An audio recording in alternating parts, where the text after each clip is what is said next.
e professor da Faculdade Cândido Mendes. E hoje o assunto é publicações de erratas. Uma coisa muito comum você ver no jornal uma errata, né? A firma tal dizendo que aquele preço que estava anunciado, portanto, estava errado porque era não sei o quê. É sobre esse assunto que o nosso amigo Jorge Tardan fala hoje. Bom dia, Jorge. Fajardo, bom dia ouvinte, uma satisfação enorme voltar a falar consigo. Como você já colocou aí, essa questão da errata, isso envolve, né, uma parte específica do Código de Defesa do Consumidor que se refere às práticas comerciais, né? Então, em outras oportunidades, nós já abordamos aqui que o CDC tem preocupação muito grande com as 3 fases do contrato, ou seja, a fase pré-contratual, a fase contratual propriamente dita e a fase pós-contratual, que seria a questão das garantias.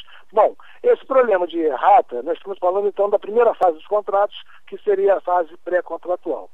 E nós temos uma situação muito interessante, né, resultado de um trabalho feito aqui pela Comissão de Direito do Consumidor da ALERJ, no sentido de reprimir determinadas práticas utilizadas por uma determinada rede grande de lojas que se utilizavam muito, mas muito constantemente de errata. E aí, né, o que se verificou foi que essa errata, ela, na verdade, não era resultado de um eventual equívoco. Nós somos humanos e, evidentemente, as pessoas jurídicas, as empresas, são tocadas, né, por pessoas naturais, pessoas físicas, e eventuais equívocos podem acontecer. E quando um eventual equívoco acontece, evidentemente a lei chancela a possibilidade de corrigir o equívoco. E essa correção de equívoco no campo da publicidade, da proposta, da oferta, se dá através de uma errata quando aquela publicidade se utilizou de um veículo de comunicação de massa. Portanto, é perfeitamente normal, possível, portanto, de se corrigir através de uma errata. Mas este caso que nós estamos abordando, se observou o seguinte: esta empresa, toda semana, mais de uma vez, cometia equívocos e, no dia seguinte, fazia a errata.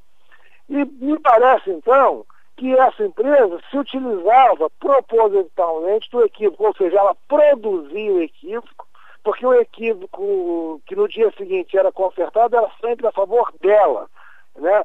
E parece, então, que virou uma prática comercial no sentido de atrair o consumidor. Ou seja, eu publicava determinada informação interessante do ponto de vista do consumidor em relação a preço, a quantidade, por exemplo, e esse consumidor se deslocava para essa loja para comprar aquele determinado produto, e no dia seguinte essa empresa já tinha providenciado a publicação da errata. Então o que ela fazia? Olha, meu amigo, lamento muito, desculpa, mas não é tal como está no jornal de ontem, é como está no jornal de hoje. Nós já publicamos a errata, nós cometemos esse equívoco. Estando o consumidor lá, aproveitava-se a oportunidade para tentar vender um outro produto, né, ou induzir o consumidor a adquirir um outro produto. Então isso virou uma prática recorrente por parte dessa empresa. Com uma boa observação, com um bom trabalho de investigação, se apurou isso, e a Comissão de Defesa do Consumidor da ALERJ propôs, então, uma ação civil pública em face desta rede de lojas, e a juíza, né, concordou que estava demonstrada ali essa prática comercial absolutamente abusiva e condenou essa empresa a fazer o seguinte: tá bom, você pode se equivocar eventualmente. Em produzindo o equívoco, a publicação da errata tem que ser nos mesmos moldes, ou seja, você vai publicar um comercial na íntegra, em letras do mesmo tamanho que foi o comercial que você está fazendo o conserto. Porque essa empresa fazia o seguinte: fazia uma chamada num comercial, né, de forma ostensiva, e a errata fazia com letras minúsculas, ou seja, o consumidor tinha que levar até uma lupa para ler exatamente o que estava dito na errata. Então, primeira observação, a sentença foi: se eventualmente cometer um equívoco, a publicação no jornal no dia seguinte tem que ser exatamente no mesmo padrão, né? no mesmo tipo de letra, no mesmo tamanho, no mesmo espaço, ou seja, na mesma página do jornal em que você publicou a primeira chamada. Mas se você, a cada vez que você errar, que eu estou observando que você está errando, ou não sei se é propósito, mas está errando muito, a cada vez que você publicar uma errata, você vai pagar uma multa de R$5.000 para o Fundo de Direito Difuso.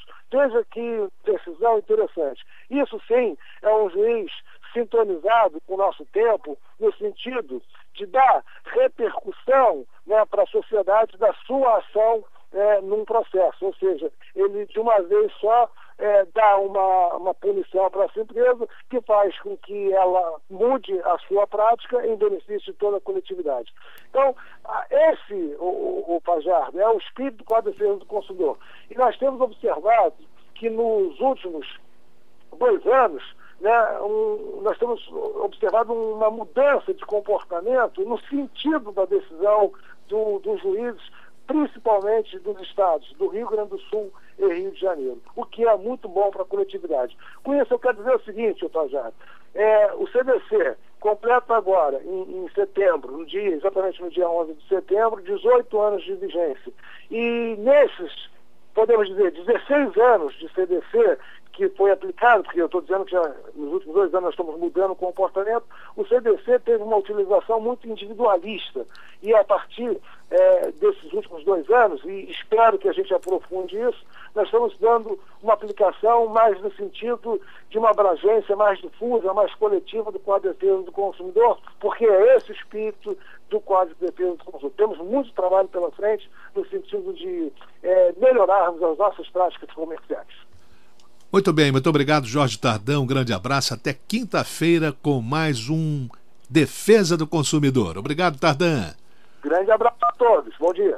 Meus amigos, terças e quintas, Defesa do Consumidor, aqui no Manhã MEC. Agora a presença de Arismar do Espírito Santo com Leonardo Amoedo.